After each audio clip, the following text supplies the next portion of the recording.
Kenapa Kiai Haji Hasyim Asy'ari mendirikan NU 31 Januari 1926? Karena merasa ketika Muhammadiyah sudah tampil 14 tahun sebelumnya, itu beliau melihat di NU itu nggak muncul-muncul ulamanya. Asy'ari dengan pendiri Muhammadiyah, Muhammad Darwish, itu satu keluarga, satu saudara yang sama, bahkan ngajinya sama-sama, itu di Semarang, di Kiai Haji Soleh Darat. Ya. Dia ada 3 orang, Muhammad Darwish, kemudian Hasyim Asy'ari, satu lagi itu kakek buyutnya Cak Nun, MH Ainun Najib. Ya. Cuma 2 ini yang menonjol, karena menonjol, bagus baca kitabnya, soleh orangnya, itu langsung diperintahkan pergi ke Mekah, diberikan kitab. Kalau kakek buyutnya MH Ainun Najib itu cuma diberikan cincin pada saat itu.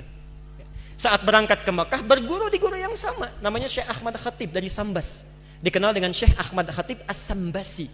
Nah setelah dilihat-lihat sampai kembali ke Nusantara di masa yang sama, itu Masya Allah, ternyata keduanya punya visi yang sama, ya, tapi punya beda karakter. Yang satu senang praktek, ya, namanya Muhammad Darwish, lantas pulang diganti nanti menjadi Ahmad Dahlan. Yang satu lagi senang menulis kitab. Nah Hasyim Asy'ari ini menulis 19 kitab dalam hidupnya. Kami punya itu koleksinya, ada 19 kitab. Nah sebelum beliau menulis dan mendirikan Nahdlatul Ulama itu, kayak aja Ahmad Dahlan kan senang praktek. Begitu pulang, menafsirkan surat Al-Ma'un, tidak tunggu nulis buku. Selesai kajian, buka pakaian luarnya, keluarkan uang yang dibawanya, sampaikan pada masyarakat, bikin rumah sakit, bikin pesantren, bikin sekolah, bikin macam-macam praktek. Hasyim Asy'ari mulai menulis. Saat meninggal Kiai Haji Ahmad Dahlan 1924 difikirkan oleh beliau, ya, ini seorang sudah meninggal dunia, ulama belum bangkit, maka ditulislah kemudian kitab baru yang menjadi landasan lahirnya ormas baru disebut dengan Nahdlatul Ulama.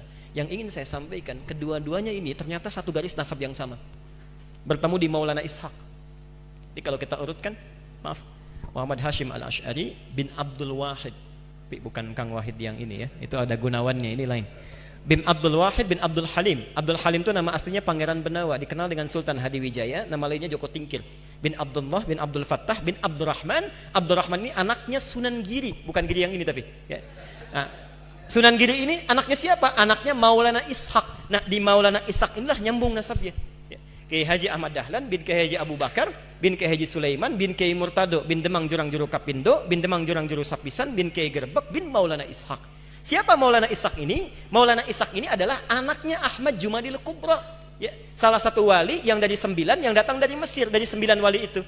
Ahmad Jumadil Kubra ini siapa? Ya, ini adalah salah satu wali yang punya 2 anak. Saya belum teruskan nasabnya. Anak pertamanya dibawa ke Nusantara, namanya Maulana Ishaq, melahirkan 2 ulama tadi.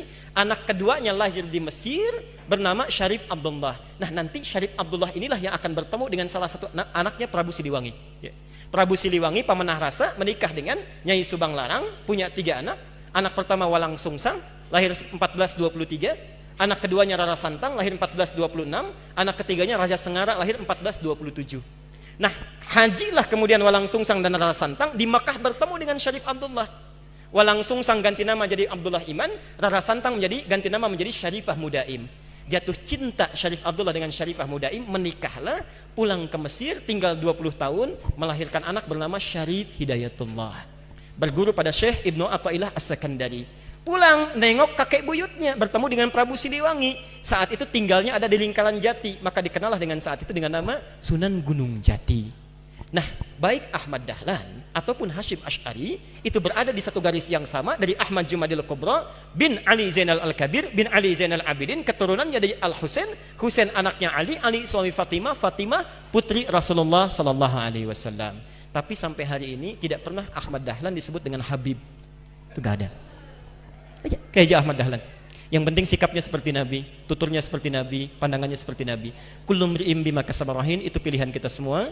Mudah-mudahan pertemuan hari ini kita menjadi baik seluruhnya. Kita bermohon pada Allah Subhanahu wa taala seluruh para asatidzah, dai-dai, para ulama kita, terkhusus Ustaz Abdul Somad, dijaga oleh Allah Subhanahu wa taala dan bisa memberikan pencerahan kepada masyarakat Indonesia khususnya tentang wawasan-wawasan keislaman yang luas yang dengan izin Allah Subhanahu wa taala itu semua bisa menghadirkan kenyamanan dalam beribadah, ketentraman bagi hubungan antar masyarakat.